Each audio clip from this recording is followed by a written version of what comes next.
Avant même de créer l'être humain qui serait doté d'une conscience et d'une intelligence différentes aux animaux, Allah subhanahu wa ta'ala avait annoncé aux anges qu'il allait créer une nouvelle créature, l'être humain. Et parmi les anges, il y avait également Iblis, qui lui est un djinn. Iblis n'est pas un ange, c'est un djinn qui a été élevé en rang pour vivre parmi les anges. Parce que Iblis était un djinn qui était très obéissant. Allah l'avait honoré. Et donc Allah a annoncé, je vais établir sur terre un khalifa. Un khalifa, ça se traduit par un vicaire, un successeur. L'être humain serait créé par Allah pour devenir un successeur responsable qui succéderait aux djinns sur terre. Parce que avant qu'il y avait des humains sur terre, il y avait d'abord des djinns. Et donc Allah a donné un rôle super important à l'être humain qui aurait pour mission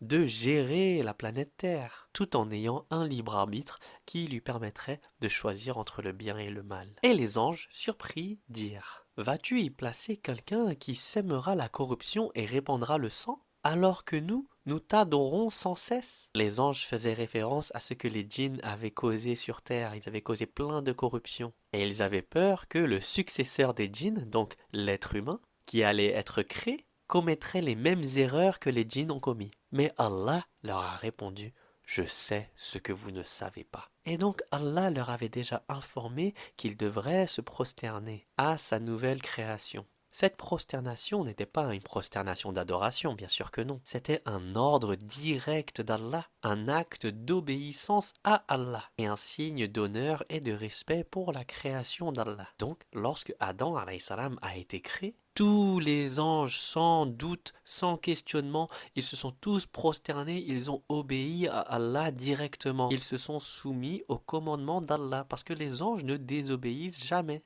Tous ont obéi à Allah et se sont prosternés, sauf Iblis, car Iblis n'est pas un ange. Iblis est un djinn et les djinns ont le libre arbitre, ils peuvent choisir d'obéir ou de désobéir également. Allah nous dit dans le Coran: et lorsque nous avons dit aux anges, prosternez-vous devant Adam, ils se prosternèrent à l'exception d'Iblis qui refusa, s'enfla d'orgueil et fut parmi les infidèles. Et c'est comme ça que Iblis est devenu le shaitan.